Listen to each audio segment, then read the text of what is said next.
You must have come across fund names like large cap, mid cap, small cap and wondered where to invest? Let me break down this for you.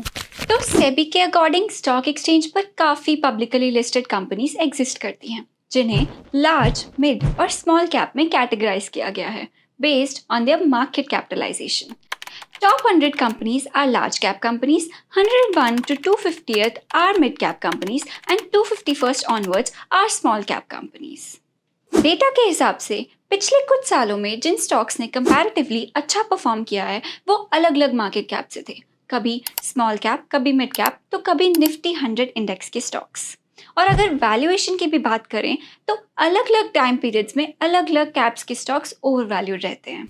तो मतलब हर साल winners can change. ऐसे में एक investor के लिए क्या solution हो सकता है? जवाब है डाइवर्सिफिकेशन.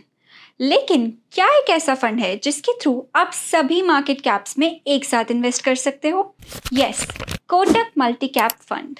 ये फंड डिफरेंट मार्केट कैप्स के डाइवर्स रिस्क और ग्रोथ को मिटिगेट करता है और देता है flexibility to fund managers to invest in different market capitalization within the asset allocation of the scheme. And this helps your money potentially grow over time. So start your investment journey with a fund that has the power of all the market caps. Kotak Multi-Cap Fund. Mutual fund निवेश बाजार जोखिमों के अधीन है. योजना से जुड़े सभी दस्तावेजों को ध्यान से पढ़ें.